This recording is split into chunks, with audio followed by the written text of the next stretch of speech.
What's going on, everyone? And today we're going to be talking about playing in Warhammer 40K tournaments. Do they benefit you? Does it make you a better, more competitive player? Or is Garage Hammer just as good, where you can learn the game, do what you need to do, and enjoy yourself with your buddies in Warhammer 40K? Stay tuned and locked in. This is OCS 28.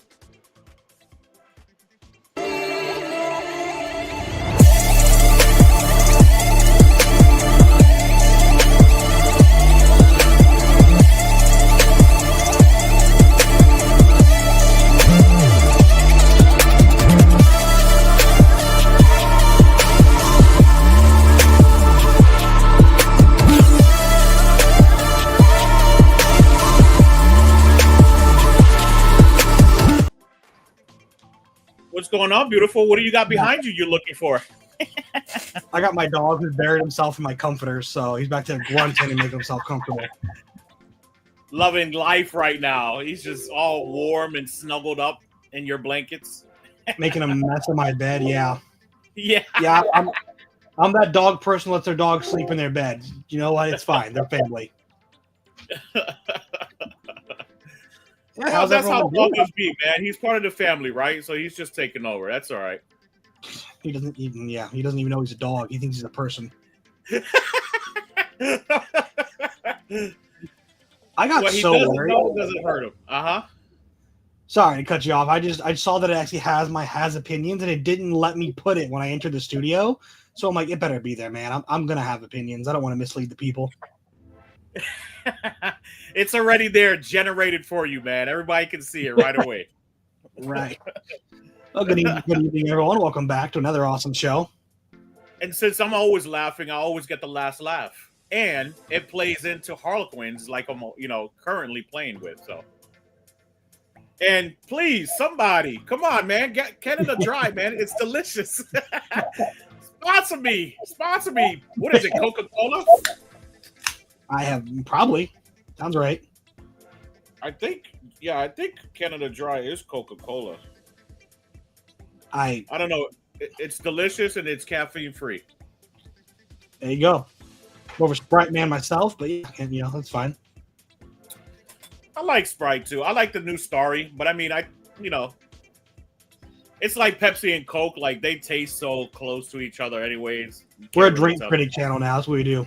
Yes, that's right. That's right. Next up is food. Oh my god! Give me an excuse to go eat some food. Yes. Speaking of food, man. So shout out to the Law guys out of Lakeland, man. Those guys are a fun bunch of individuals. I actually went to go visit them at Intergalactic Classic. Go check out the store if you're in the Lakeland area. But we went to a restaurant. Me and my buddy. I was with my buddy. We went to a restaurant after the event and a barbecue spot.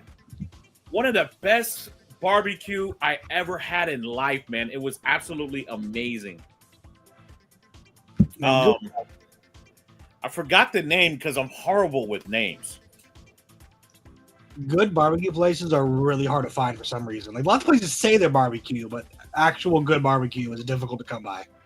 It was absolutely amazing, man. I mean, dude, I grabbed ribs, and I haven't had ribs in a while, and the meat just fell off the bones. It was so tender. It was so soft, man. It was delicious. It tasted great. Now I want ribs. You don't want ribs? No, now I want ribs. Oh.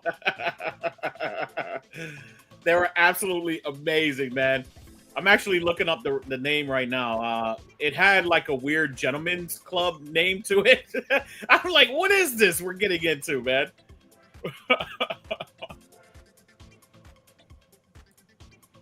So how you been, brother? How's everything with you, man?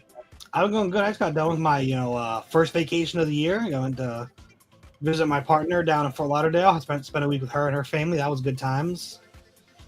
Got my next vacation coming up at the end of September for the week of this little thing called Crucible. A little hole in the wall event. Yeah, it's nothing. It's just a small little event. only has about 3,000 to 5,000 people throughout the weekend. Yeah, small little 40K, you know, road trader thing, you know, like a casual 120 players, no big deal. So you getting all prepared for that, huh? Yep, working on it, getting everything in order to make sure that's good to go and all lined up, and also, you know, just man, getting back into the swing of real life after a vacation is such a surreal experience. It is. It is, absolutely. It's like, oh yeah. Go ahead.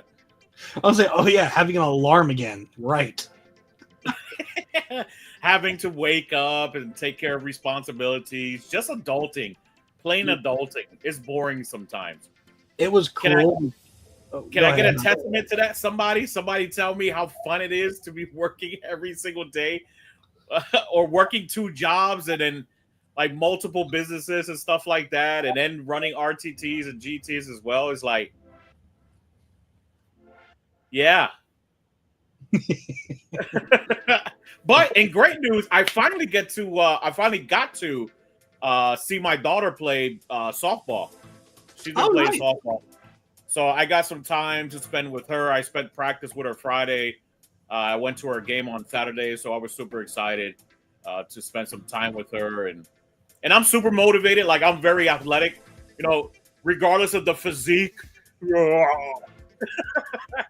But I like to go out there, right? And if I understand the sport, which I do, you know, last time I checked, I'm Hispanic as hell, so we like baseball and boxing a lot. So I'm out there, right? And every break that she got, I would take her to go do some batting practice, some catch practice, things like that. So it was good, man. I had a great time. But how's your tournament life been, man? Have you gotten into any tournaments, any games, any practice games? I've gotten a good amount of practice games, less than I would have liked because of life, but I've had 2 tournaments lined up now, and both of them life has been like, nah, you got other stuff you got to do. So, but I got a tournament coming up in April. I'm lined up to go to. I'm gonna try to go to one in May, and try to hit 2 over the summer if I can, because I really got to start going. Got a bunch of practice in both just casual style, you know, people who like just enjoy putting models on the table, you know, or trying to learn 10th edition. As well as, you know, some very competitive games with, you know, some mutual friends of ours getting in and like getting my butt kicked and kicking their butts back and kind of just taking notes on it. Anime's, you know, one of my regular practice buddies, and he's kind of in the middle ground between learning 10th and playing competitively. Yep. He's not here now, but our buddy Brian as well. He's gotten scarily good. Our last game was kind of a competitive coaching game, so to speak. And I think it was only like a 11-point difference. Like, I barely eked out a win. Wow. So, you know, I've been getting a good amount. I got 2 games tentatively set up for this week. So, you know, trying to stay on top of it, not get rusty. So with that being said, right, before we jump on to me. Yeah. So I know you play Garage Hammer. And I know Anime plays a lot of garage. I like to call it Garage Hammer regardless if it's in the house or in the garage, right? It's just one of those, I'm not at a tournament scene type of setting. Yep. What benefits do you see at practicing at home or garage as opposed to a tournament? Or do you see them to be synonymous in just a different type of gaming? Break it down for me, brother. What do you feel as a player? Because I did a show Friday, right, for tournament organizers. Now today we're going to talk about players portion of it. For me personally, I like more, you know, casual games, Garage Hammer, whatever, you know, beer and chips, whatever you want to call it. Yeah. Because it gives me 2 unique opportunities for mentally. And one is to just practice good 40K fundamentals. Because like in these games, I don't always, you know, make the most optimal move, because I want if I know, you know, no disrespect to any of my opponents, but like I'm playing down people who don't know the game as intricately as I do, or are learning a new army, for example, someone who might be as skilled as I am, but is playing a new army, new detachment for the first time ever. You know, it gives me a chance to take risks I otherwise wouldn't take, or you know, experience situations just to get, because it's easy to look at a piece of paper and say, oh, if this unit does this and that unit's there, then X is going to be the outcome. But maybe not. Maybe there's, weird rules interactions. Maybe, they don't get their +1 to hit that you're thinking they're going to have. Maybe they don't have the movement to be in that range for a Melta. Or so it's just good to. I value all experience. I don't think any experience is wasted experience. I've said it before. Aforementioned Brian, even him, not knowing the game and having to like kind of learn the basics and how cover works and how the fight phase and fight order and all that works. He plays so unconventionally that like I learn a ton playing him, and even take some stuff and use it. Versus at a tournament, I am looking at, okay, it's callous is the wrong word I'd use, because it's still a shared experience of you and your opponent. Like, we call them opponents, but really it's both of you playing the game together rather than against each other, like directly, if that makes sense. Yeah. But I do like, try to not have to take risks and try to stick to the very math hammer theory of it all, and not the what if isms. Like, if I'm on the back foot or super far ahead and can complicate their board state, I will. But that's also, calculated interaction. That's not just, oh, I'll do whatever I want you to see what happens. It's, hey, this is going to be worse for you than it is for me, so let's do it. So that's for me. Like, for me, and also just the added, the second point I wanted to make was that it's just there's no pressure there. You go to an event, even people who go with low expectations still want to put on a good showing, not be raked over the coals and get like 10 points max over their 3 games on RTT. So it's good in practice. If you have a low scoring game and stuff, then you can sit back and say, okay, this didn't work. This did work. This was better than I thought it would be. Maybe I do need this unit I thought was useless. A good example, not of my own, but in the community right now, is Storm Guardians for Eldar. A lot of people that I know, both popular people in the community and also personally, looked at Storm Guardians and were like, why? Like, these do nothing. They suck. Now Storm Guardians are ubiquitous. You're like, oh my god, 10 things with an invuln that can screen and hold your home for 5 turns, even with mortars, is really, really good. You only know that by playing it and realizing that's something you need. So, True indeed. Those are my opinions. I think anime brings up a good point too, right? And I think this is more on individuals not going out a lot and socializing. So this is more of a personal thing that ends up affecting people. But I hear this a lot, and that's not specific to anime. This is something that I hear actually a lot throughout all of my events when people come in for the first time or they're just watching, right? I get a lot of people who just sit by and watch the games that's going on. And usually the bearer of entry, right? Just them being stressed out, not wanting to socialize or finding it socially awkward when they're around people can inhibit people to go to tournaments, right? Mm-hmm. So I can't give any one remedy or potion just to make people stop that or help people out and decide that and just turn that switch in their head and be like, hey, I'm going to go to this tournament. I'm going to have a great time. I'm not going to think about the sweatiness of it, right? But I can give people some experience and guidance. Usually attending these tournaments, right? And I can only speak for my events because I adjudicate, I rule, I law, right? I do everything that I need to do at my events. And because I don't allow people to be that toxic, right? Or to be toxic at all, or just be that person, right? Because I don't think it's just a guy. It could be a female too, because we have a lot of females who play in the world of Warhammer 40K now, right? So just being that person usually doesn't happen at an Onslaught event, Onslaught 2K, a Grand Onslaught, a Crucible, whatever it might be, right? But just to ease your mind, usually those individuals that come out to my events are very nice individuals, right? They want to help people out. I also help culture them as well to do those particular type of things by speaking to them, letting them know that they were once a novice player. If they're a veteran player now, they were once a novice player, and they need to kind of hold back a little bit. They're going to win the game regardless, right? but they need to hold back on their emotional portion of that game, right? That can be the difficulty of what someone feels on the receiving end.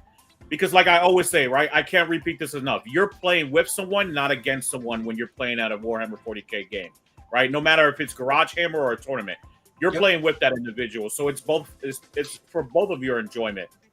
But if you leave the emotion out where you have, let's just say you have an individual who's just having to repeatedly look into their codex, their app, whatever it might be, just to learn the game because they're continuing to learn the game, allow them the opportunity to do that, right?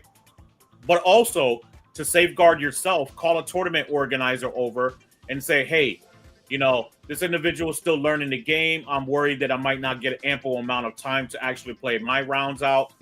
Just wanted to let you know, if you don't mind just overseeing this game, you know, and watching us. I'm more than willing to do things like that, right? Because I want to make sure the number one priority for me is your experience at that event, right? Whatever it might be. I want your experience to be amazing. That being said, that's why I culture the veteran players, as we like to say, right? Or the novice players. They come in and I try to culture these individuals to be friendly so we can continue to grow and have more individuals come on to the, you know, to the events, to the GTs, things like that. Yes, in RTT, it's less stressful in the sense of having to worry about how you will perform or how you're going to interact with individuals, or most importantly, how individuals are going to interact with you. But that's your opportunity to break out of that shell, right? Get out of that turtle shell and really start understanding that what you might be feeling might not be completely accurate. That you might actually go to an event and actually have more fun than stress throughout the event, right? If your stressors are how you're going to perform, leave that like on the bench, right? Just like any sport, or let's just talk about basketball, right? You got your starters, you got your bench players. Just leave that thought on the bench while you're going out there and being a player, right? Do what you need to do so you're not thinking the entire time about, am I going to win? Am I going to lose? Just play. Just be you. Just enjoy yourself throughout the game, right? And then you're going to find out that you just acting like you and enjoying yourself, you're going to start performing a lot better because you're not going to have those afterthoughts of everything that's going on, right? So, apparently we have some aggressive people out here. Those are my thoughts, brother. Those are my thoughts. To piggyback off that, and something I've heard quite a few people say, some of my personal friends, you know, is, you know, going to events, you know, you do got to pay your way to get into most of them. And, you know, it might be 15, 20, 25, 30 bucks, whatever. But I've heard some people say, like, oh, I don't want to pay money just to lose all my games. And I'm like, I'll tell you from my own personal experience, you're probably better than you think. Like, my first big event was the Cherokee Open last year, and my goal was just to win 1-2 if I was lucky in the loser bracket. And I went 3-3. And then past that, like, I've been to a couple of General Slaughter's events, and I've been on here before and we've talked about it. I've beat quite a few, you know, decently big names in the local area without even knowing who they were. Because I was new. I didn't have that pressure of, oh, this person's super good. I'm like, oh, cool. You're, you know, some guy by the name of Elfie playing elves. Oh, hey, that's on brand. Whatever. I don't know who you are. You're just my opponent right now. And like, even with people who've never been to events, you know, I went to an RTT with Anime and another friend of mine, and they both didn't do terribly well, but they like found games like, oh, like they both played Tyranny players that weren't me. There were 3 of us there, and they both played the ones that weren't named Regal, and they're both like, yeah, they weren't you. Like they were doing stuff that we could, like, they actually, and to quote them, like, we actually felt like we had a chance because yeah, you know, because not everyone is either a faction expert that stays on one army for 100 games straight. And like you said, Anime played a guy, the one he played was in his codex still learning his stuff. Like, Anime actually, and props to him, was actually telling him, oh, the rule works this way. And the guy's like, how do you know? It's like, oh, I play him all the time. Like, I know what that rule is. It's used on me all the time, like once a week. Exactly. Which is both great sportsmanship on his part, letting his opponent know what the rule is and reminding him of it, but also, yeah, it's, and to your point, that we were all novices, there's always someone worse than you. There's always someone worse than you, and there's always going to be people better than you. So I use that as motivation. Like, all right, I go to an event. I went to Crucible, and I came in like 12th. I had no business being that high. By all rights, I had none. Don't know how I did it. You yourself asked me how I did. I'm like, oh, man, I'm just playing Warhammer. I couldn't tell you. Practice, man. You practice a lot, right? You broke it down. You studied, right? And that was all Garage Hammer, though. Like, that was very little. I had 4 total events, and 2 of them were teams. I've talked about it here. I played a Thousand Suns player at the Gateway Open, and he told his captain it was going to be a 17-3 because it's Tyranids, and it was almost a draw. And he's like, I don't know how that happened. And I'm like, I don't know either, man. I'm just playing Warhammer. Like, and that's, to answer your first question, which was a great launching off point. Good for you. I think you've been doing this a while. The benefit of Garage Hammer, where you get to me anyway, refine your fundamentals. You get to really, you can have the most busted rules in the game. You can move infinity, do infinity damage, have, 20 dice that set your rolls, never going to worry about it. But if you're not positioning yourself right, you're leaving stuff exposed, you're overextending, you're undercommitting, you can still lose. The rules only take you so far. Yep. There's no army, and we were just talking about this before the show started. Right now, there's no army in the game that is so good that you cannot, be on your toes. Like, even Eldar and Guard coming out with all the hype around them, like, they're still a mass T3 army. With 5-up invulns, kind of, and, like, a few character-only 4-up invulns. You can't... And, I mean, Guard isn't, but Eldar is very elite. And Guard has resources, but you can't afford to give your opponent 3 or 4 of them a turn because they will die. Yep. 2 assault intercessor or 2 assault marines with bolters and a charge can pretty reliably kill 10, 15 guardsmen. So, easily. Or some elves. or orcs with all their squig mines. Or orcs too, yeah. The squig mines alone will take 1 and 2 or 3 kill rigs will just auto hit last cannon another Dorn, like boom, 2 of your Dorns are gone. Great. Yep. And now they're charging you with 30 boys. So fundamentals, this is personal experience, both myself and the people around me who I've been playing with and helping learn the game. Ed, can you highlight Anime's comment? It's his story, his moment. He commented himself. Yeah. And that's the point of the game. Thank you, Todd. We love the orc support. And that's what the game's all about. That's what, General Flutter, always says. You play with your opponent, not against your opponent. Because, and that's the difference, and not a difference, but that's the benefit of playing both Garage Hammer and tournaments, is the stuff you learn and refine, at home or with friends. Like Anime said, it's better to be bad with your friends than bad at a tournament. Carries over when you play at tournaments. Yeah, no, you're right. You're also, right. I think that Garage Hammer is a tweaking session. Yep. I think Garage Hammer gives you the ability to tweak your list, feel it out, right? Just like TTS does. And then you go into an RTT, a GT, and you try to graduate, right? It's like college. You go through your freshman year, then you go, through your sophomore, then your junior and your varsity.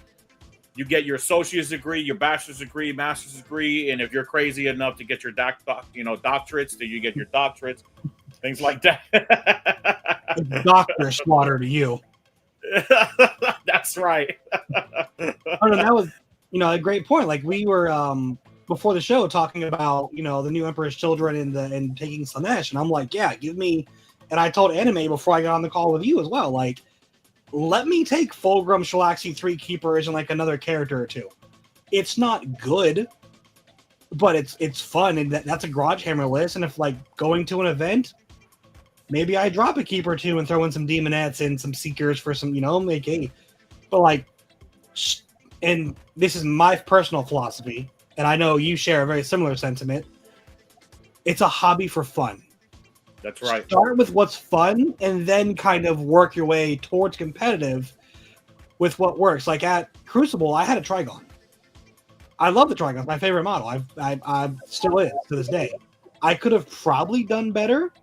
Drop the Trigon and like one other thing, like a Lictor, and throw in 10 more Gene Stealers.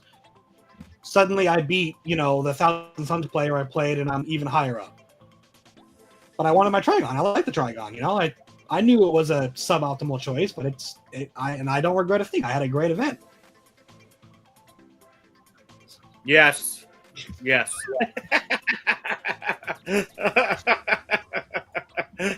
I'm a pain boy now. No, I have no doctorates. I don't even have a master's, man. I have way too many bachelor's degrees. neither do pain boys. It's okay. You qualify. You're overqualified. A matter of fact, I'm overqualified. Exactly.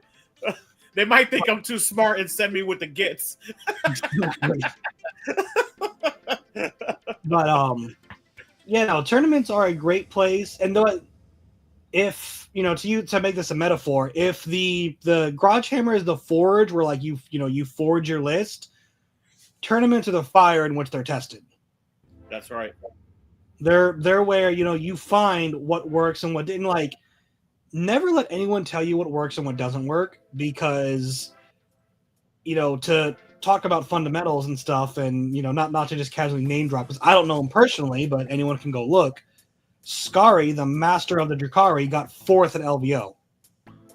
Yeah, with Drukari, and like, I wouldn't have called that. That wasn't on my. That wasn't even in. Like, I did not expect Drukari to breach top 50. To be honest with you. Well, nobody expected nothing the last 6 months. Custodes winning WCW. Skari going 4th place at LVO. Over this weekend, Cherokee Imperial Knights, not only did they get 1st place, they got 2nd place too. Okay, but like, small caveat on the Imperial Knights, almost half that list was immolators and allies. So true indeed. True indeed. Why still Imperial Knights? Like, it did qualify. But you're right, and that is people going against that's my specialty as a player, is going against the grain. Like, I've never lost a game to a Death Guard player with an all melee or almost all melee army. Their whole thing is debuffing and commanding melee, and I'm just like, no. I got smacked up by Death Guard over the weekend. Pure Harlequins just don't have what it takes right now. They're too pricey, points wise, and they don't have the guns to punch up and really do anything to Mortarion, man. It's rough. It was rough. It was absolutely rough. It is. And I just went against Custodes that had like 5 Dreadnoughts and 3 Caladius, and I did just fine. You had Haywire, didn't you? Haywire. I mean, fusions. Yeah, I mean, and then I went into a more elite, like less model count for Death Guard, and man, all those minuses across the board, reheals. Nurglings? I mean, well, Nurglings really didn't affect me because I never got that close. I tried to kill him by death by 1,000 cuts from afar, but you can't do that with Harlequins. And I think that I was too methodical. I stayed back a little bit too long. I should have been more aggressive in that game. I just haven't played into them with Harlequins, so I didn't know what to expect against Harlequins. Because Harlequins, they don't die. They disintegrate. Yeah. I was teasing the anime today because he plays Sisters of Battle. He's like, we're just T3 bodies. 3 up armor doesn't mean anything. And now that elves are out, I'm like, buddy, elves are looking at your sisters' bodies with such envy right now. Because Harlequins, Aspect Warriors, like, they melt so fast. And Todd, you're right. That is something I actually use when I, kind of coach people, and people like ask me for list advice and stuff. I tell them what I think is good, what I think fits for me. But like, I'd say, like, my advice is, and anime can vouch for this, is ultimately put on the table, run it yourself, see what works the way you want to play it. Because you're not me. And like, a good example is, again, my buddy Brian. He kind of got on the demon train, and he was, he asked me, he's like, how come demons work for you, but I can't seem to make them work? And I'm like, the secret is you throw 1 or 2 out at a time. Yep. I throw 4 or 5. I give you every problem. Like I got 7 assets. I can't bleed into you. You'll kill them.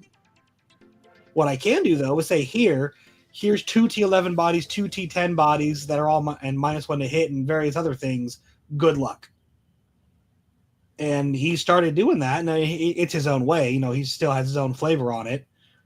But yeah, in anime, going to your RTT, like you said, me and him. He's asking me about his towel list for advice, and it's gotten to the point where I'm like, I can't give it anymore. You got to put it on. He's like, oh, it's come down to like literally 200 points one way or the other, or 300 points kind of shift for a tech piece. And I'm like, I don't know, man. You got to figure out how you're going to use it and what works for you. I can't tell you how to play it. I can tell you what allies anime. It's the allies. What are we in 8th edition or allies get like percentile? No. You know what it is? I'll tell you what it is. I told him this. I know exactly what it is. With Eldar and Guard being legal, Immolator Flamers stocks are through the roof. Oh yes, true indeed. And not only that, even a 5-man Dominion squad, Vultures will shred an Aspect squad. Or a 5-man Cycling squad. Yep. 100%. Vol looks at a Lehman Russ and a Dorn, and while Vol plus Wartsuit says, both of you are gone, and 3 Castigators say that Lehman Russ is also gone. Yep. That's why, and same thing with Eldar. Eldar are not more durable than Guard, especially the tanks. So, that's why my personal theory why they're climbing back up is they finally have a predator they can efficiently hunt in the water. True indeed. Also, I like Crew. I like Crew though, anime. I like the Crew build that I played against a couple weeks ago, and they were strong, man. They were scary good. But they didn't take a lot. They only took the super aggressive unit that could advance charge Rampagers. Yes. The Rampagers are big scary. 5 wounds each. Big scary, man. I mean, they're not super resilient for being huge monsters, but they smack hard. They're cheap. They manipulate the state, the board state. Like they do a lot, man. And depending on the detachment, they get so much. Like if you're in the Grotmus one, everything within 6 inch gives all your Tau plus 1 AP. Yes, that's the one he took. Yes. Yeah. So now you have a unit that can reliably melee and Tau, and also makes all your Tau guns better. Yeah. And I think that's the one where if you kill, whatever it's called, a non-Tau unit, like a non-battle suit, whatever, the auxiliary unit, you get +1 to wound. So like. I don't know if he did that against me, but it was strong. I don't think that attachment or another attachment that has that because I don't do Tau. But anime said you're allowed to be wrong. Never. I'm never wrong. His hatred of the auxiliaries is well documented in this household. But they're good. Tau can be really good, man. You practice a lot. I personally encourage. I'm encouraging my friends, like even who didn't play a lot of times. I'm like, go to an event. Yeah, just go play. And another thing about Garage Hammer versus event that really I value the most, full disclosure, is just the exposure to playstyles and armies. Because Garage Hammer can get pretty insular, either by accessibility to people and armies, or just comfortability. About introvertedness and wanting to socialize. Exactly. At an event, all that's on the window. You're like, hey, you might we went to Gateway. We're not from Gateway. Yeah. Well, those people are playing people from Florida. And same for us. We're playing, what is that? That's not the Midwest, is it? Because it's the middle. This the middle. Yeah, that's Midwest. They consider that Midwest. Midwest-ish, yeah. So we're over there playing people. We've said it before, but great folks. They were awesome. But one of the most fun group of people I've ever seen in my life, dude. I've been around. Yeah, and I played a Tau guy who played Kayun, and his whole game plan was, oh boy, turn 3 I get rules, and I'm like, my brother in Christ, we're on Dawn of War deployment, and I'm playing Tyranids. You understand what's about to happen to you. And he's like, yeah, I just gotta live till turn 3, and I'm like, okay, fair enough. Yeah, sure indeed, Tom. Yeah, even just to hang out and soak up information, it's true. All of that helps. All of that helps, but as a participant, as a player, you actually have to play. And that's why I think, right? So the title of the show was To Tournament or Not to Tournament. I think you need a combination of both. I really do. I think that you need to get a lot more practice in than you do tournament play. If you can get more tournament play than practice play, hey, you've got a great life. You have liquidity. Everything's sunshines and butterflies for you, man. So do it, enjoy it. But if you can't, right, and you have a family like myself, and you have a job, just like Thomas, right? Like you have life. I get it. Garage Hammer has to do for the time being. Yep, and I full respect to the people who go to tournaments every weekend and use tournaments to practice lists. You know, those are the people doing mad lad things like taking, 3 stompas and like a paintball or whatever the tech orc thing is, like, a mech. Like, mech. My list is this, and I'm like, or what was it? Like at the beginning of the edition, someone took like just 1 Warhound Titan and said that's my list. Yep. Yep. Hey, it's what. So you can't do that, and you never saw them again. Yeah. Hey, well, that's all right. They had a good time at least. Hopefully, it's something to say you did it. Like an RTT I went to, the first video on this channel was taking 4 keepers and some demonettes and some seekers, and that was it. And a Lona. I mean, that's it. That's my list. Never played. I played 1 practice game of Slanesh before that, and I took it to an RTT and said, let's see what hit the lottery and hit. That is unironically my plan. If I ever win the lottery, I'm buying a plot of land, building a like pseudo gymnasium with AC, and just doing 40K every weekend. That's it. And then going to tournaments whenever I'm not hosting. Just that. Hey, we do have super chats to make us a little bit closer to that lottery. Oh yeah, we do. Feel free, anyone, to help us out with our lottery tickets. I promise I won't waste it on lottery. Haircuts. You see how we got to get Thomas every Tuesday and look that beautiful? You know what that takes?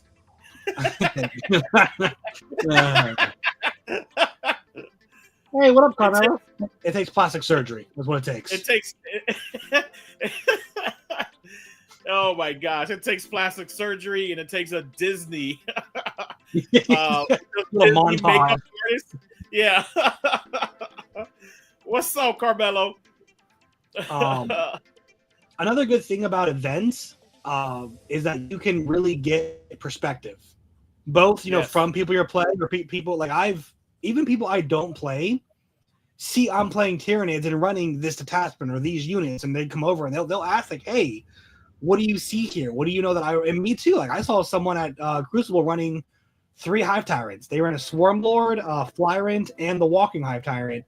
And I'm like, buddy, please, I don't know you. We never met, but sit down and explain this to me. What is happening here? Exactly. That's like half your list. That is almost 1,000 points. Because both Hive Tyrants had enhancements, and I'm like, what do you? I need to know the sauce. And he had relatively good, like solid reasoning that I never would have thought of. I'm like, you need 1 Hive Tyrant, maybe 1 Ant Swarm Lord if you're into that Nexus. That's it.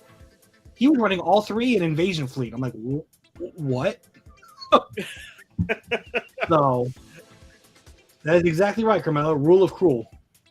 Listen here, anime. Stop speaking of the Emperor, okay? He doesn't exist. He's not answering the phone. He's been dead. This is not an Emperor-approved channel. This is not an Emperor-approved channel at all, okay? Stop speaking heresy in here, man. And yes, Tom, what it takes is badass and swagger. Yeah, I mean, Yeah, I mean, you can intimidate your opponent if you want to. Just do a Mike Tyson right before the match. Just look at him staring at him. The best intimidation I've ever seen anyone happen wasn't even me, but it was on my behalf. Yes. My buddy Brian told my next opponent, he was just happened to talk to him. Let's go, who you playing? Like, oh, this Tyranny player named Regal. This utter unintentional jerk looks him dead in the eyes and goes, "Oh, I'm sorry, bro."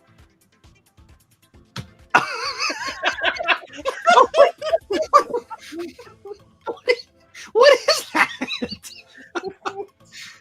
Just, I'm sorry, bro. No, yeah, no explanation. I'm like, dude, he's gonna think I'm some kind of jerk. Like what the? We had a great game. He didn't leave his deployment zone until turn 5.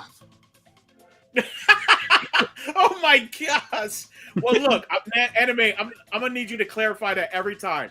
Do not enter a message with just the Emperor. All right, it needs to say the Alien Emperor or something equivalent to that. Yeah, the 4-armed Emperor. Yeah, exactly. He says he runs the parasite of Mortrex with gargoyles and confuses his opponent. He just loves the bottles. Oh, dude, I have unironically. Come on, buddy. I almost put the parasite on. I actually had it in my list that I'm thinking about taking to my next event, but I was able to work it out. I love the parasite. The parasite is a 12-inch infantry flying lone op that can spawn Ripper Swarms if it kills something with its barred ovipositor. Don't Google ovipositor, by the way. Don't say give yourself the trouble. You don't want to know. But it's like balloon infatuation. You don't want to know. Exactly. The and that's actually, Carmelo, a good point is I've explained to anime the usefulness of useless units, because you look at a gargoyle and you see T3 1 wound 6-up save, and you're like, a strength 4 AP 0 gun with 1 shot that hits on 4s. You're like, what does this thing do? None of those stats matter. The only stats that matter is 12-inch move, assault, and move 6 after shooting. That's it. Oh, and deep strike. That's all you need to know what's good about gargoyles. Like, they die, and every game I play gargoyles, I tell my opponent, I move them, and I say, please don't make me move them again. Please kill them. We're both not going to be happy if I have to do that. They are awful to move. And if I do it again, I'm going to make you pay. So you made them Google it anyways. Buddy, that's the personal choice you've made. I'm just doing a community service. He was trying to look out for you. I really was doing my best. Everything is WA food, Tom. Everything is WA food. Everything is food for us, man. Even other orcs, apparently. Squigs. Yes. You know? Whatever we can get our hands on, because we need their teeth. And that's actually something I've learned in games, and actually something this week alone, I actually had an epiphany that despite my many games with Tyranids and Vanguard recently, I only just realized. And that is when the Vanguard strat to pick up 2 units at the end of your opponent's fight phase, if they're not within 3 inches of an enemy,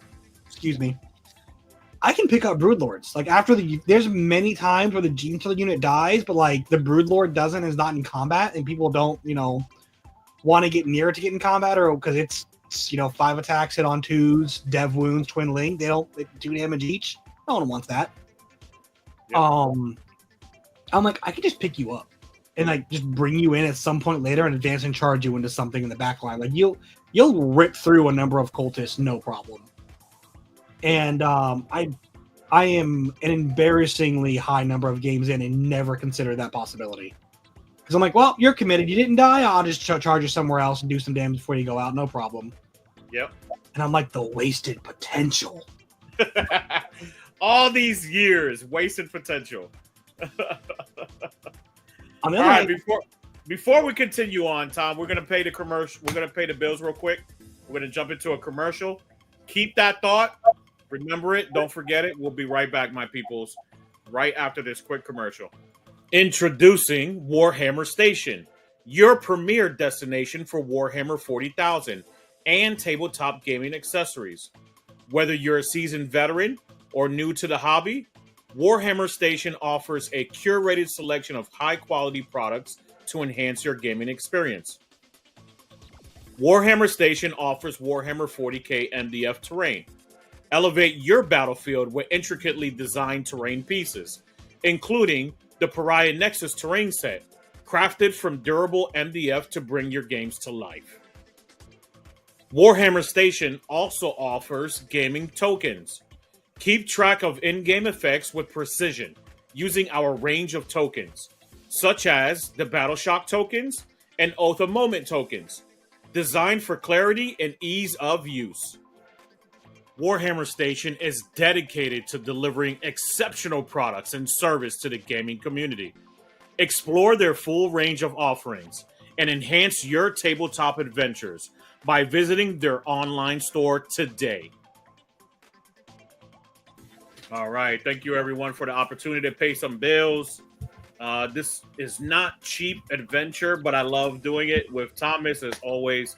So continuing on, do you remember we were talking about, Thomas? I do apologize, good sir. No, you're good. I do. It's off of Carmelo's comment here. I love it when I get asked if I have Deep Strike, and I tell them it's just a Ripper Swarm. And then I love random axe engage my opponents on edge. Yeah, no, very, very much same. Like one of the and at an event I went to, I was playing against a Knight player, and Knights are a traditionally very bad matchup for Tyranids. We don't do very good into them. We only win them on 5s and 6s. It's not great. Yeah. But he always thought he had the upper hand with his 8OC, 10OC, and like I had 30 gargoyles. So I'm like, cool, gargoyles, go. Gargoyles, Malefactor, go. You know, in charge of gargoyles. And he's just like, why am I getting 5s and you're getting 10s? What the? And I ended up losing that match because he threw Canis Rex at me turn 1 and my brain just got fried. I forgot what the mission even was. Yep. But he was a great opponent. We had a wonderful game, and he was like, yeah, I've never seen anyone use gargoyles like you did. He's like, I couldn't hold anything until turn 4. And I'm like, yeah. Dang, I was still bummed out. Like, it was supply drop, and we marked the objectives, but my brain mixed up which one was going to be last, so I wasn't completely the wrong side of the board. And like, he's like, oh, we're going to move this one now. And I'm like, I got 800 points for army over here. Cool. Just sitting. Yep. He was like, all right, great.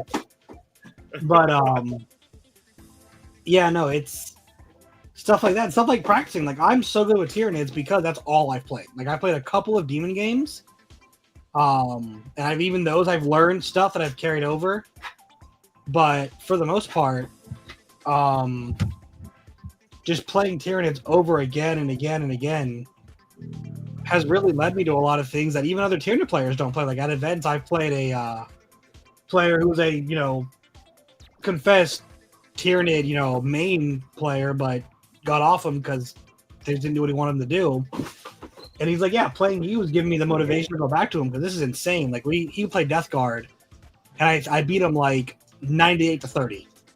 Woo! Like just put him in the ground. And I got beat 100-25. I don't think I've been beat like that in a while. Well, that's the thing. He looked at my list and he's like, yeah, you got Gene Stealers and I got Death Guard and I got Artillery and this is going to be great. But he's like, you're -1 to hit. I'm like, I got a strat for +1 to hit. And I reroll 1s. He's like, I can -1 damage 3 different ways. I'm like, I'm 1 damage across the board. Yep. He's like, oh, I hit on 2s. I'm like, I'm -1 to hit you with the Broodlord. You got +1 to hit me? He's like, no. I'm like, you got a bunch of attacks? They got 3 attacks each or 2 attacks each. And I'm like, cool. Flyrant takes away an attack on a 2-up. So suddenly his 15 attacks went to 10, hitting on 3s instead of 2s, no rerolls. Holy smokes. And he went from he's like, yeah, I'll wipe your Gene Stealer squad to killing 4. And it That's depends. a question for you. That's a question for you. Depends on the rest of your list. Termagants are great in 20-mans for screening and just blobbing up space.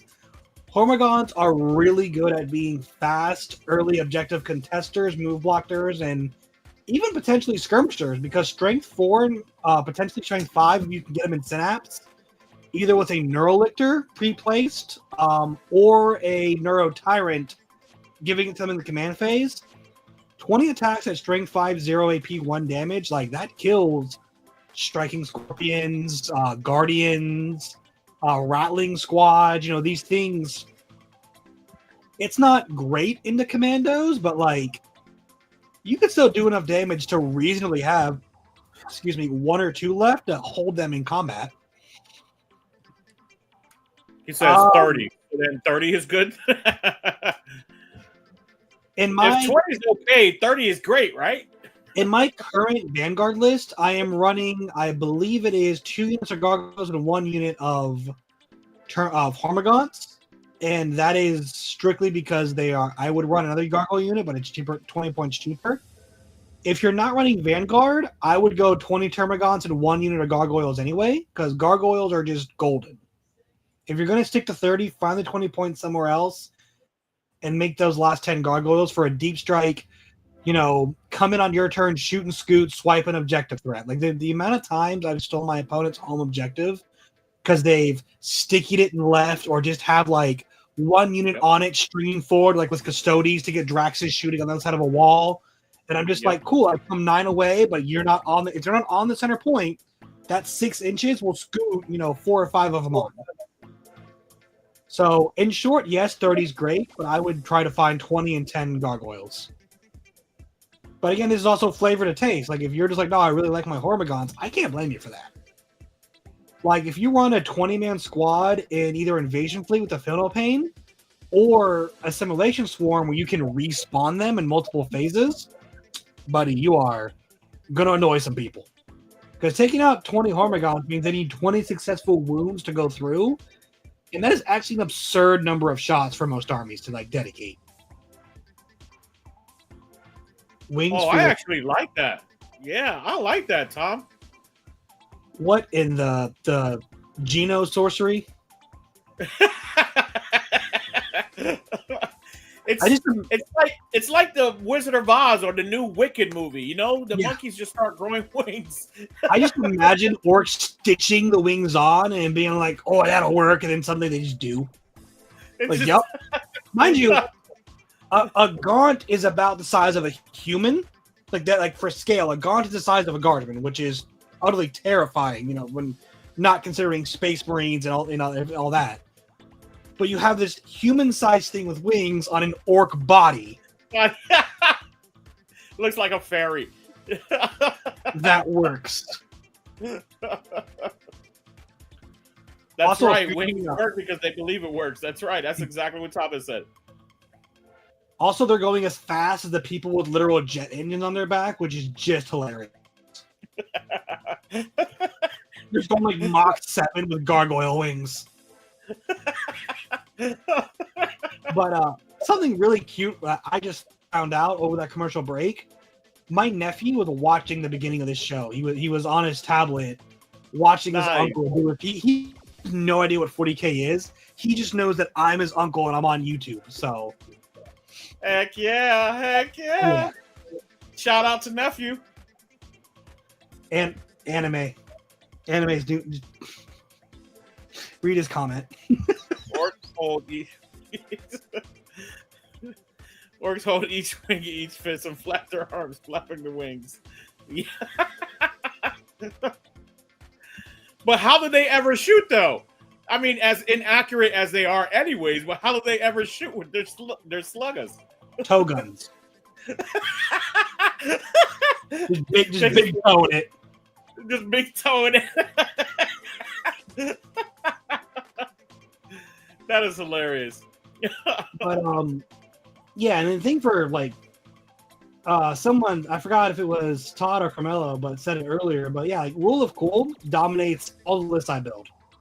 Like, I still run Death Leaper and a bunch of Lictors because at a certain point they are inefficient, and even the Parasite of Mortrex, like, you could spend those points somewhere else, but I like my Lictors. I like what they do. I like the threat they pose.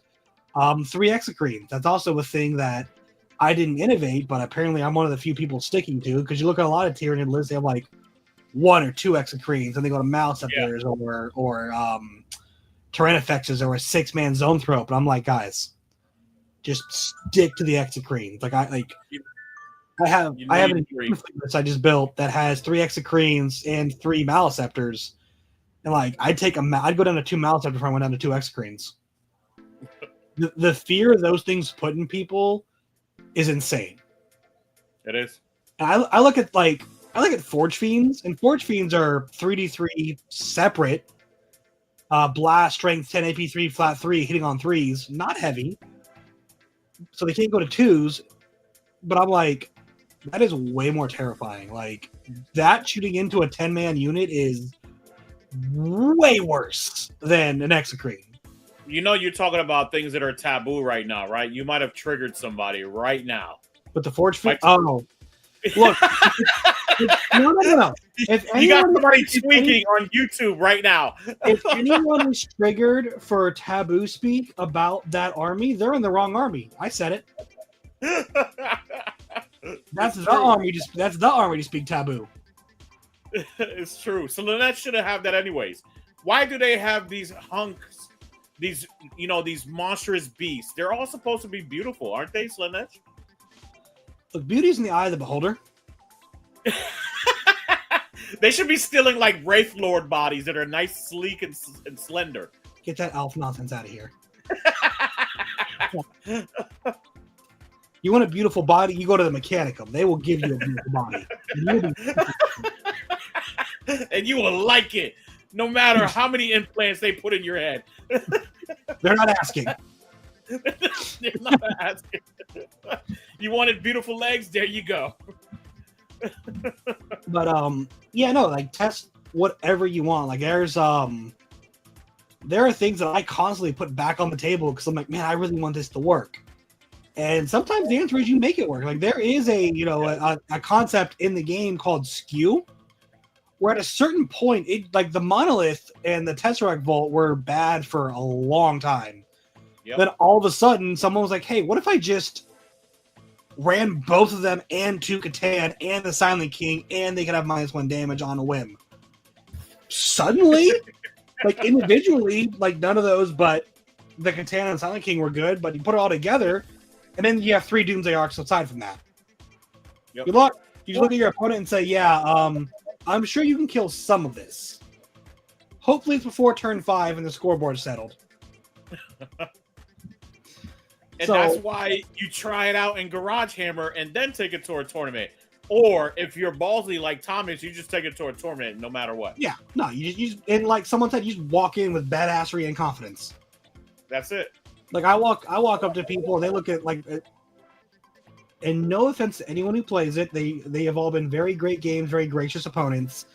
But the look on Death Guard players, they start salivating when they see me pull ups with my list, and I'm like, buddy, you are about to get hustled. Like I am going to pull forward real quick. I'm going to do very rude. They're like, oh, your team throws are going to hit on 4s. I'm like, nah, they'll hit on 3s and I'll reroll 1s. And if you fail a battle shock, I'm +1 to wound. And they're like, what? I'm like, yeah. Oh, it's dev wounds. You have a field pain? No, buddy, I got bad news for you. Oh, you're a T5 Terminator. Well, I'm strength 5. So, and like suddenly all these things are like, I got all these debuffs, and I'm just like, so do I. Like, yeah. And another part about Garage Hammer that really helps, I started playing an 8th. I started playing Genestealer Rush. I played against triple Riptide Tau with 40 drones and Knight when the what's the big Knight? The Castellan? Yeah, the Castellan, yeah. Or Atropos or Warhound. I don't know how big you're talking about. The Castellan. That thing, like I would lose 20 Genestealers on turn 1, I'd lose 16 on turn 2. Like it was awful. Had some of the best games of my life. Yes, Garage Hammer. Garage Hammer is when you play in your home or in your garage. Most of the time people play in their garage, just hanging out playing 40K. Yep. I have some pictures somewhere, I don't know, in either in group chats or in my phone, of me and Anime playing on like a Thomas the Tank Engine style train set terrain. Because we didn't have any terrain at the time. And so no game mat, just on my table with this. Our first game was played with like a paper towel roll, like a chip can, and a soda bottle. he got the getting started towel with the commander in a like the 3 battle suits or whatever, and I got like the Trigon and the Broodlord and like 8 Gene Stealers, not 10 because you could run 10, but just 8. And that was my first game of Warhammer ever, just with paper towels and soda bottles. Warhammer, correct. Yep, Warhammer. My first game was with books, something similar. Yeah, books, tons of books. Some holiday cards. Like I even had holiday cards as 10. And that was my first game, and it was actually epic Warhammer. I've seen epic some 40K. I've seen some awesome pictures of like, servicemen deployed, and they're like playing with rocks on like a poster with a grid drawn on it. Yeah. And they're like, that rock's a wave serpent, and that rock's Gilliman, and I'm just like, God bless you. Get more power to you guys. You could have snuck in a 3D printer for that one. I've considered buying. I mean, I have terrain now, but I did consider using Legos, and I saw the price of Legos, and I'm like, I might as well just buy the terrain. Good lord, Legos are expensive, man. Legos are just as expensive. But yeah, no, Greg. Like I tell anime as well. Play what you like. Don't listen to, and it's easy to get caught up in. Oh, this is good, and this is the meta tier list, and this is what has the win rates, and blah blah blah blah. Don't do that. No, you look at Tyranids. Vanguard is the second worst attachment in Tyranids. That is a lie. The stats are lying to you. People are just bad. I promise you. Play whatever you want. Like most things are playable. Yes, anime, even Sister, stop it. Like World Eaters. A lot of people, were saying World Eaters were, down and out because of Oath killing Angron so easily and Exalted, and these new lists being so much faster and having more bodies to screen. But I don't think so. In fact, I think World Eaters have one of the best placings right now into. If someone's running Yannari Eldar specifically, oh, cool, they can move in the shooting phase. Hey, General Slaughter, how many things do you kill in the shooting phase on average with the World Eaters? Everything if they let me. Yeah. Shooting phase, right? Sure. Yeah. Nothing. We're not killing anything. Exactly. We're not even thinking about shooting, unless you're taking the the Corn Lord of Skull, right? But no. Yeah, and people are like, oh, I'm going to sticky an objective, and Corn. Both the Corn, like my buddy Brian's been honing on the Corn Demon attachment, which has been kind of slept on. And a couple of friends of ours have played into them, and like just the detachment rule gives them pause. Like, wait, if you kill me on an objective, it's just sticky. He's like, yep. And if you get within 5 inches, I get to roll a die, and I could tag you. And if you don't have fights first, I fights first, and I'm Corn. And it's just like, cool. Now you have a sticky objective you got to take back, but you can't get close.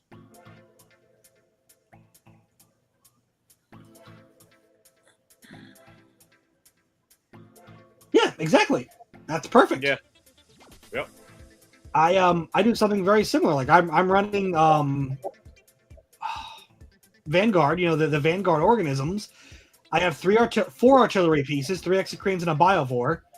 To put landmine in. Like, the way I imagine is the lictors are pre upfield. The Gene Stealers rush in as shock troops. The tyrants guiding them, and the warriors are like his entourage.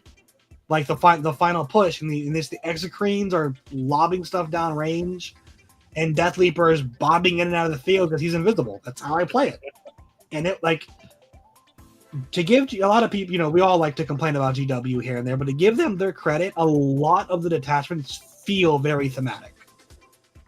They do. Like Invasion Especially non-Space Marines. Yeah. Look, this is a positive GW review, okay? Let's just not talk about them right now. Well, like World Eaters, you played World Eaters, their index attachment, that feels very. I've played against it many times against many different people.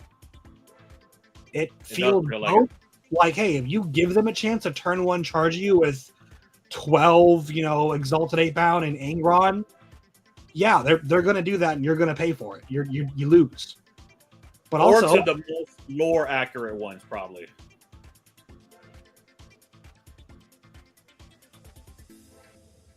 They just do a little bit of everything. They have a lot of things like careen, where you could just move vehicles towards things. They have a lot. They have a lot going on for their lore. I like it a lot. oh yeah, yeah. I was like, yeah, that's probably right. But I mean, orcs are they usually get pretty flavorful codexes since I've been playing. 8th, 9th, 10th, like buggy spam was the most orky thing I've ever heard of. Yes. Because it was literally, it's orcs shooting, why is this working, but also I'm tabled at the bottom of 2. that is the most orc thing you can ask for. Yes. You don't know why it works, it just does. And I loved it before it got nerfed. I loved every moment of it. Speaking of playing armies that you love, regardless of the competitive status, Harlequins. Oh my gosh, they are a challenge to play. They're hard as shit to play. They're lore accurate mostly in their tricksiness. But man, you get no guns. You get barely any guns to do things with. So play what you like. And I'm going to continue to play Harlequins just to encourage people, right? Like, Harlequins is not top tier. If we're talking about the Eldari Codex, like, it's Devourers that you need, which is Ynnari. And then you have Aspect Host and maybe War Host right after that. And then Harlequins are probably second worst, third worst. Now, Harlequins are 4th behind Windrider Host. But remember, you do have the Grotman that counts, and that is the worst. The Grotmas one is pretty one-sided. Like, even if I wanted to run it, like, you could run it as one-sided for Drukhari, and it functions very well. But if you run it one-sided for Harlequins, it sucks. I don't mean the Drukhari. I meant the vehicle detachment for Eldar that they got for Grotmas. The one everyone forgets about because it's so bad. Which one? The Eldar, because that's the Drukhari detachment, Reaper's Wager. Yeah. That's Drukhari. That's Drukhari and Harlequins, apparently. I'm talking about the Eldar Grotmas attachment that's all about their vehicles doing stuff. Oh, okay. Yeah, no. I forgot about that myself. That was everyone does. That's why it's so bad. Haven't even cracked that book open yet. But the other thing about tournaments is, like, you can play people that are way better than you, get paired into them round 1, round 2, round 4 if you fly too close to the sun, and you can get great experience. Like, yeah, you can, like, go into, don't ever tell yourself I'm going to lose this. They're human. They can make mistakes, misdeploy, miss a car, whatever. But like, you can learn, and you can be like, don't try to like get information, but like after the game, even, hey, turn 2, I saw you do this. I don't really understand like it worked for you, but what led you to that? Get the info, learn, adapt it for yourself. There's lots of stuff that can be interchanged army to army. Like, I love Tyranids because they are jack of all trades, master of none. They'll do any one thing the best, but because of that, everything I learn about them, their movement stuff, the fight phase shenanigans, how to leverage debuffs, all this stuff I can carry over to Slanesh or Necrons even. Not at a 1-for-1, but the fundamentals of those assets to play the game work. And that's what we were talking about earlier. Me and Thomas was talking about how to take away, right? Like, there's no magic word to say, hey, playing tournaments, you'll feel better. Even if I tell you, hey, there's going to be great people there. Take the dive. Just try it out, right? It's like anything else in life. And this is obviously something that's less dangerous than most things in life. So you don't have to worry about walking into a 40K event and being in danger of losing your life or something like that, right? You go into that event, think about having a good time. Play with your toys. Play with the army that you like to play. Just like you were saying earlier, right? You have that fluffy list that you like to use. Use that list. Try to master that list, right? And then you're going to learn how to play against different armies as well.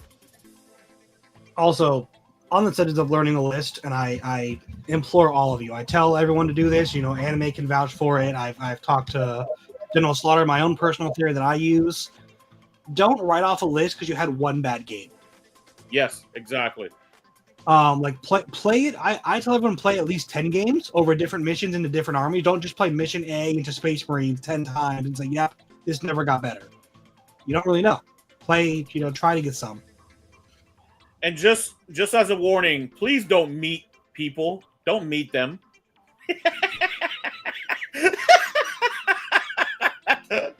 Don't be giving people meat, Anime. Okay? You tried so hard to tell them they'd be safe, and he's just in here undermining all of it. All of it. All of it. I'm telling you, dude, this is the same man who I asked at, what was it, Warforged, to roll my Blessings of Corn dice. And every time, Angrod would come back. I'm telling you, this man is chaos. He is chaos. I know it. Anime is truly a chaos god, and he just manipulates like puppet, like he's a puppet master. He just does Imperium army. He really is. He's a Zinchian plant. He's a Zinchian plant. Yes, he is. Yeah. We get it, Anime. Acts of faith, right? Yeah, exactly. Faith in who?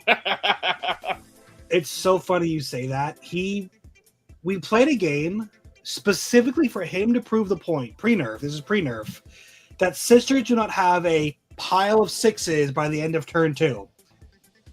He rolled 1-4 and 1-5 and had 7 sixes at bottom of 2 sitting there.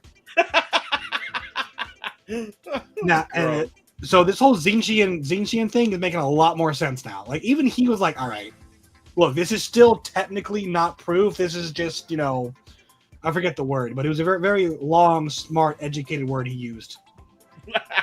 Had 4 syllables and everything. Got it. Yeah. Very esoteric. Yeah. See, there you go. That's close. But yeah, Carmelo. What helps going to events and helps me, that, and I'm not really introverted or have social anxiety, but it can be a bit intimidating walking in there and knowing it's a competitive environment, even though I don't feel like it once you're there.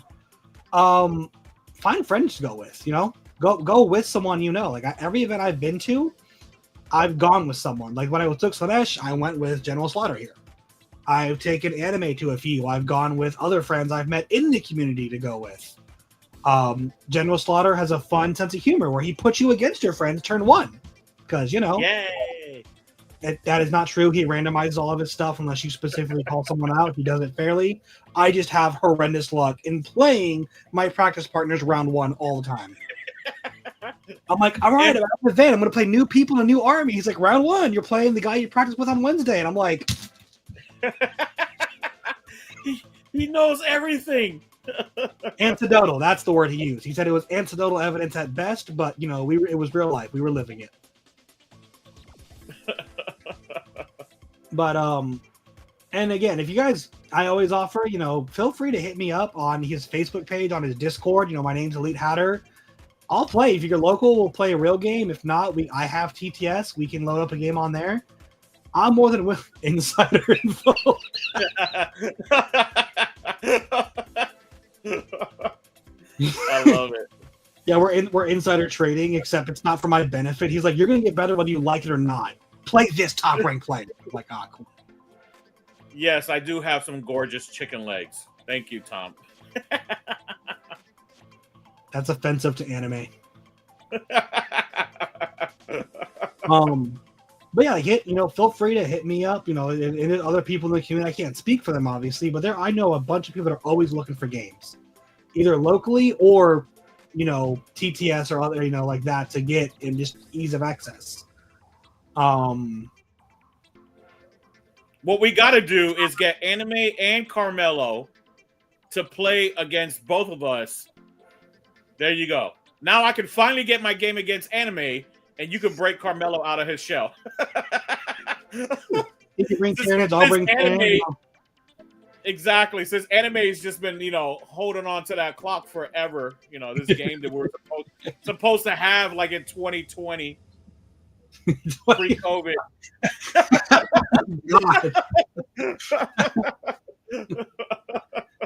Oh, that's funny. No, but it's true though. It's true what Thomas says, right? Playing in a tournament can be everything. Playing in a tournament can be thrilling. You go with your friends, right? Try to create that excitement for yourself. Try to go out there and meet some new people. You're going to know me. If you see Thomas there, you're going to know Thomas, right? As much as you know us. But try to interact with us, and we'll point you in the right direction. We'll tell you, hey, like, hang out with them, that they understand your army.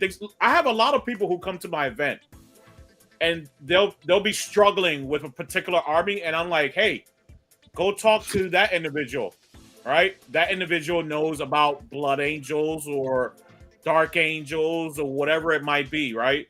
And then that person will then, in retrospect, help them out, understand the game a little bit more, and then helps them build a relationship as well.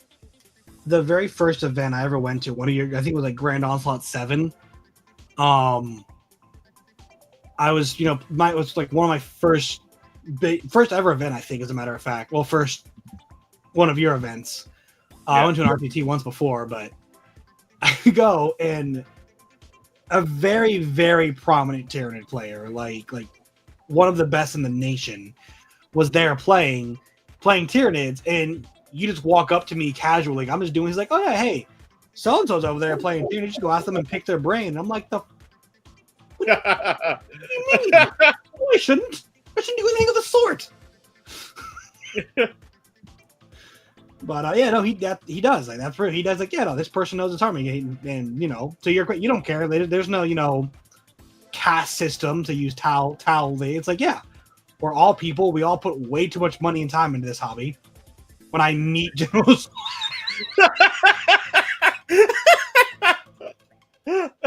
the general over here is getting meated all over the place. Getting meat everywhere.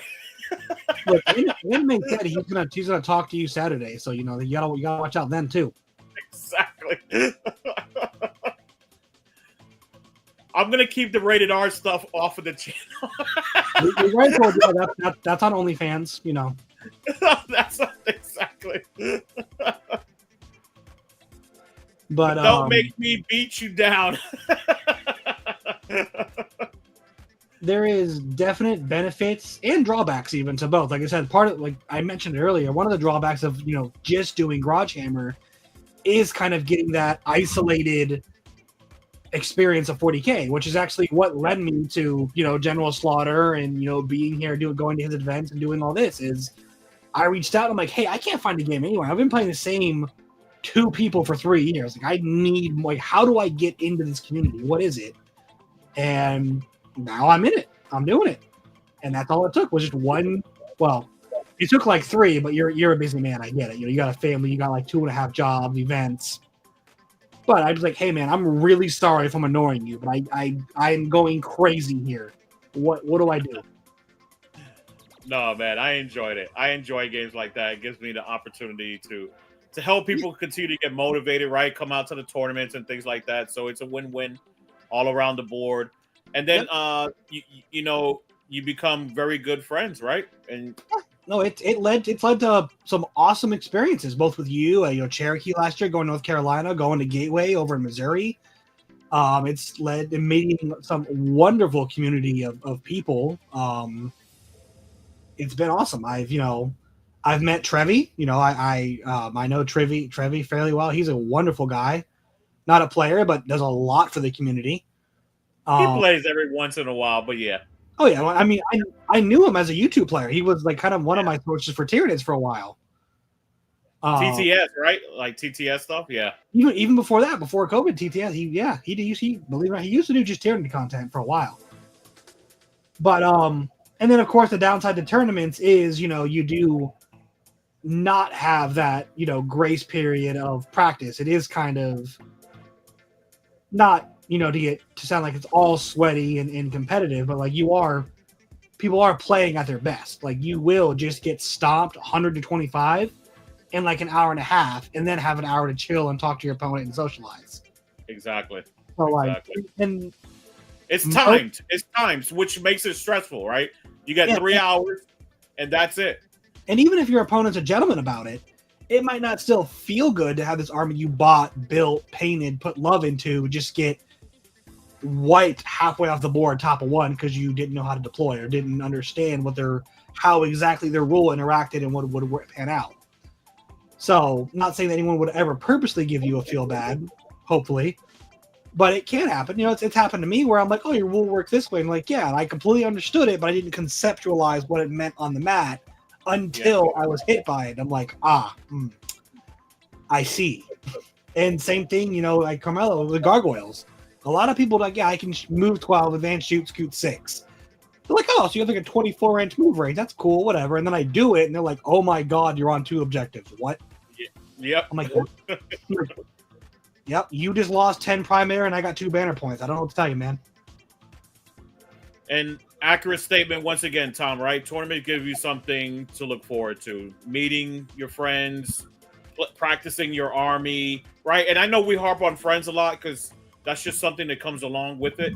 But you get to practice, you get more experience, you get to understand different armies, you get to be a better, gamer, strategize better, a plethora of things going to tournaments. And going back to what Regal said, right? If you're always playing Garage Hammer, it's going to be a stalemate sooner or later, where you're just going to continue to play the same individuals unless you have an entire, event going on every single weekend or every once in a while when you're having a bunch of people. But even then, unless you're cycling out individuals, you're going to play against the same stuff. And so tournaments give you the opportunity to go out there. Yeah. That's what happened to me. I kept playing against the same person for so long that our games became like cookie cutter. Like we knew how the game would play out. We weren't good. Like we weren't good enough to like fully map out a game. We just knew each other. So we played over 100 games in like 2 years that we just knew what the game was going to be before we did it. Yep. Also though, to your point, Tom, another benefit of tournaments that really helped me out personally, because I hate this part of the hobby. Not only does it give you something to look forward to, it gives you some motivation to paint anime. Ah, yes. Because, if you're gonna compete and put your best foot forward, you can't go in with a 30-point deficit, a 50-point deficit, taking 10 points off every game because it's not painted. Yep. And the beauty of it is once your models are painted and based, they're done. They're good. Until GW refreshes them with a bigger model, Termagants. Yep. And I owe Tom a game, too. We've been trying to get a game in for quite some time. We're going to get that game in, Tom. Don't you worry. You just have like a day where you're available, like just like slot people like a doctor's office. Exactly. Like 10 to 5, just. What's up, Ryan? What up, Brian? Shout out to Ryan, man. Haven't seen you in a while. It's not called Sweat Lords. We call it Fat Boy Hours. Exactly. So if you go to an event, wear a breathable shirt. Trust me. I don't care how AC'd you're told the building is. Wear a breathable shirt. Yes. Yep. No matter how cold it is in that area, whatever, it gets warm. It gets stressful. You start thinking, if you're playing Harlequins like me, it's complete brain power the entire time. It's just like you thinking the entire time, and then you're exhausted afterwards. Now you suffering. Okay, he plays Nurgle. Got it. Axe spray. Oh my god. I got I'm curious. How many times have you gone to an event with models you had to take versus what you wanted to take just because they weren't painted in time? A lot. A lot. A lot. A lot indeed. Yeah, no, you're right. That is an inhibitor. It really is. But it's good motivation. I'm like, hey, if you practice and this list you got that's refined and works and is your play style and can score 70 plus points on most missions, but half of it's not painted and you got 3 weeks, hey, it's a choice, Carmelo, I get it. Axe spray, but they really need to wash their asses. They need to bathe. They need to take showers or bathe, one of the two, with bleach, preferably. Buddy, Carmelo, you're my. I got an airbrush and I painted like 6,000 points in 3 weeks. Yeah. I'm good now. I can roll the Tyranids I want to for the most part, but oh my lord. I went from knocking 20 models out in an hour to like the last 3 Maliceptors legitimately took me 2 weeks. I was so done. I'm like, this is so easy, but I'm still done. I don't want to do it anymore. So yeah, I guess Garage Gamer has its benefits when it comes to the funk, at least. Because you could call out your friend and be like, look, man, you need to take a shower. It's getting kind of warm in here, and all I smell is your BO. My current battle with Orcs. Yeah, no, Orcs is an army that I always was kind of side-eyeing as playing. Then I looked at the painting, and I'm like, nope. No, I'm good, man. I don't need it that bad. You hate painting humans? Is it the tanks or is it the humans? It's the faces. I'll bet you he types faces. It's the faces. Give them all helmets, man. Give them all helmets. Dude, that's why Tyranny, I got so lucky with my army. Painting Tyranids, even like the gaunts, it's just, oh look, prime the main color I want, highlight 1, highlight 2, main color over, touch up, highlight, done.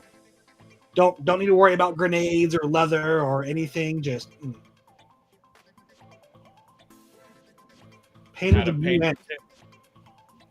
Like the UN? What is the UN? Like the United Nations? You painted that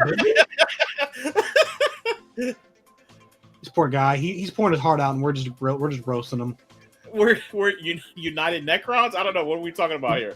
This is why no one super chats. We bully our chat.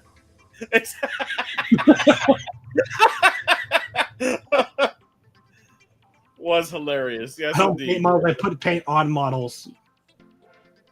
Accurate. Look, my basing is aquarium gravel and way too much Loctite. So,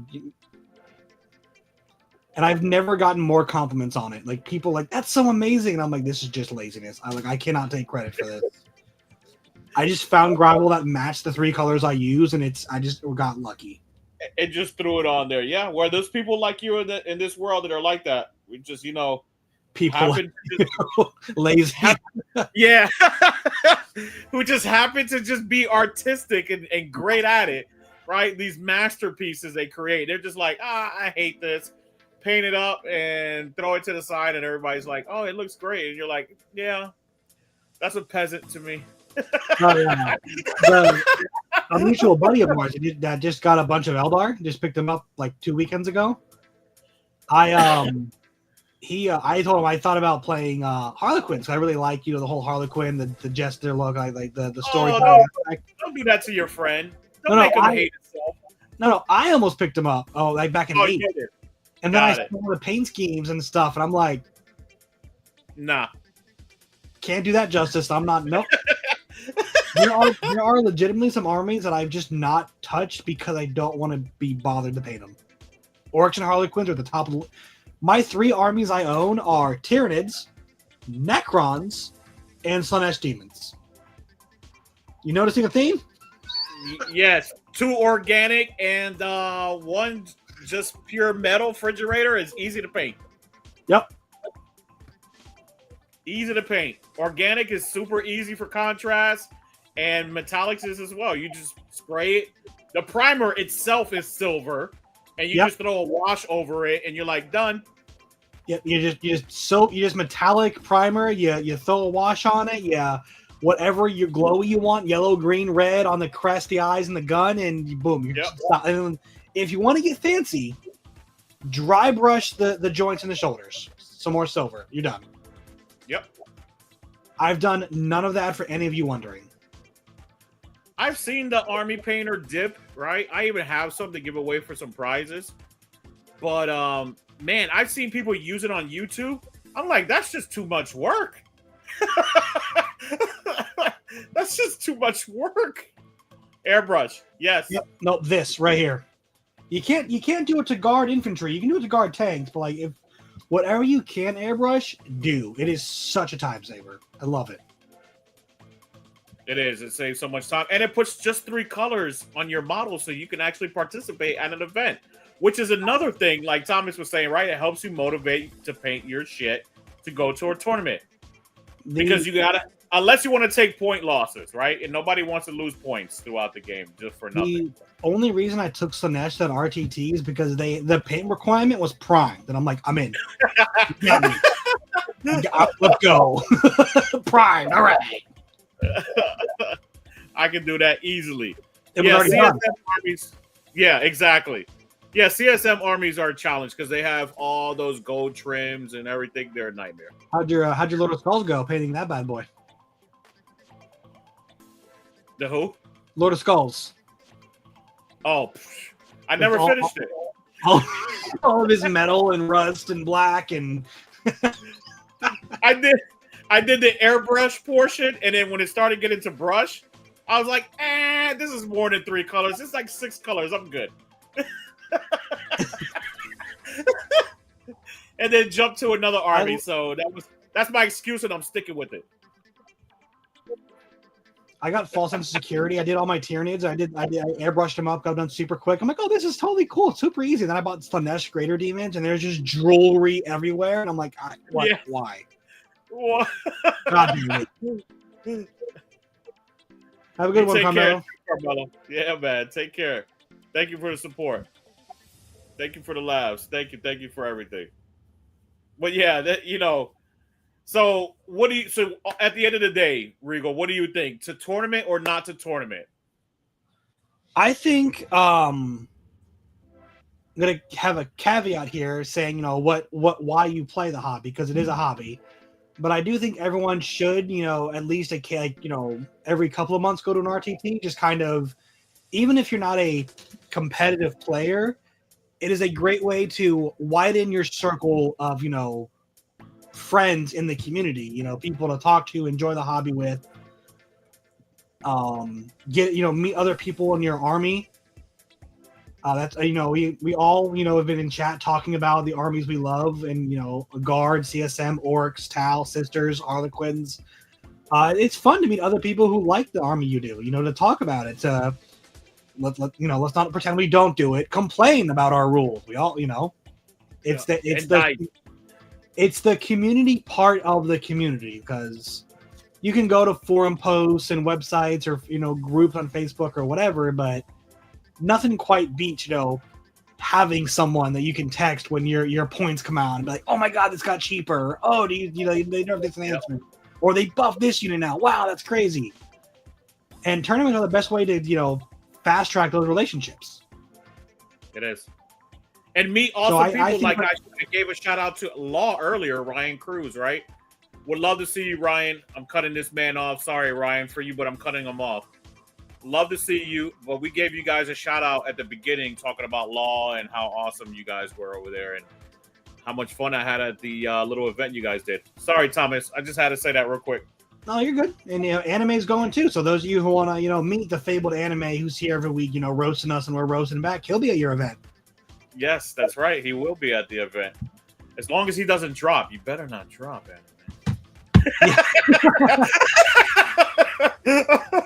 Or Ryan, either one of you better not drop.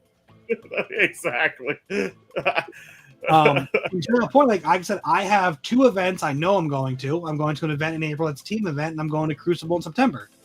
And more than likely, I can't hard commit right now. I got to wait and see, but I'll be going to the team event in November too. Like I'm planning events. I'm going to less than I would have liked to, but sometimes life happens. But I'm still, going, practicing, talking to my friends who are going to events. Like Anime's going. I have other friends who are attending other GTs and RTTs.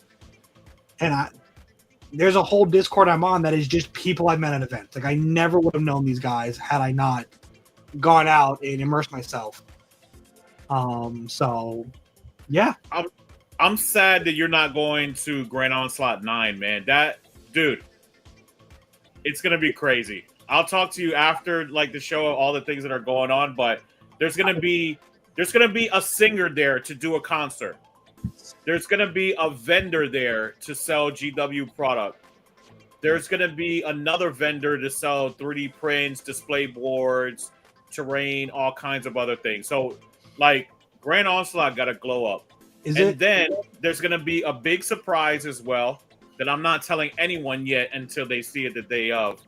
And tons of swag. Baron of Dice, shout out to Baron of Dice as always. He sent out a ton of stuff. Obviously, it's not free, but in our partnership, he sent out a ton of stuff, a ton of new things. Something I owe to Roberto. I know Roberto probably doesn't listen in, but I owe some things to Roberto. Roberto from Dice Death and Robots.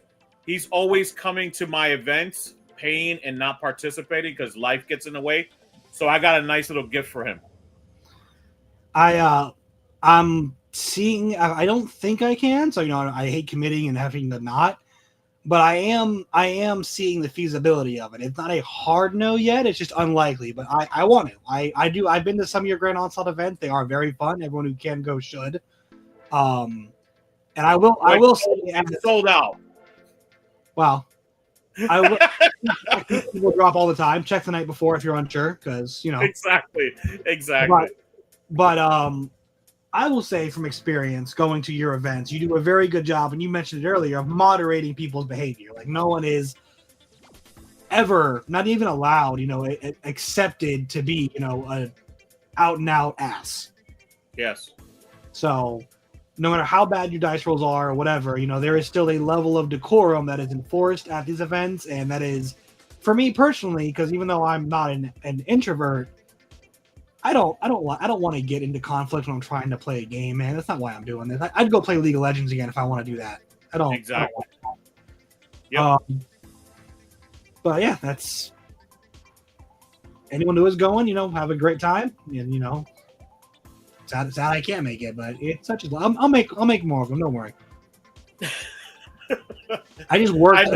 I worked a holiday that I should have had off to gain one more day of leave that I can possibly use on a Saturday to go to a one-day event or something. So we'll see what happens. I know life is crazy for you, but you got your priorities, man, and it's gonna pay off in the long run, right? So yeah, I'll just keep getting good, in your garage, and come back and just stomp everyone at Crucible out of nowhere. It'll be fine. And apparently, you still ain't scared of me calling you out and telling you how to pick something up.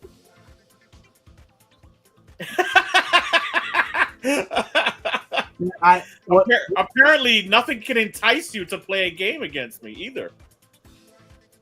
Yeah. How many free days you had lately? how much free time you've had going? Yeah, huh? My life. Excuse me for not wanting to come over to my friend just to pick up some groceries or wanting to actually spend some time with him. My bad. That's not me. You're right. It's all my fault. It's all right. Nah, it's all right. Much like anime, we'll have our day. Exactly. Maybe I'll drag anime with me, and that'll be your game. I'm gonna kick somebody out at the tournament this weekend and play the buy, and then I'm gonna buy myself against anime.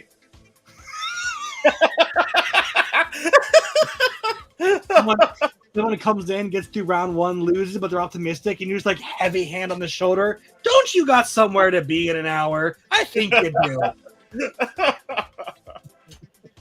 I'll get that game sooner or later, even if I gotta pry it away from him at a tournament.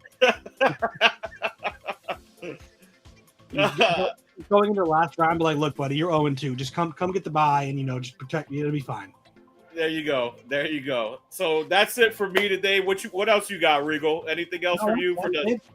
I think if you guys take anything away, that a good mix, between both, even if it's just small RTTs, GTs can be intimidating. Like my first GT was 2 states away with a van full of strangers. Yep. That was awesome, but it can be intimidating. But definitely, do what you can, do what your social battery can allow you to, and find your joy. Like if your joy is just garage hammer with your buddies and just shooting the shit on a Saturday or Sunday, hey man, that's what it's all about. It's about fun and what you get out of it. But it also doesn't hurt to try out one tournament. Yeah, no, 100%. At least try it out one time, and then you can kind of have your ability to kind of have an opinion on it, right? That's my biggest pet peeve is you can't have opinion on something that you've never actually done or attended, right? So And if you only go to one, go to Crucible. Because that one will convince you to keep coming.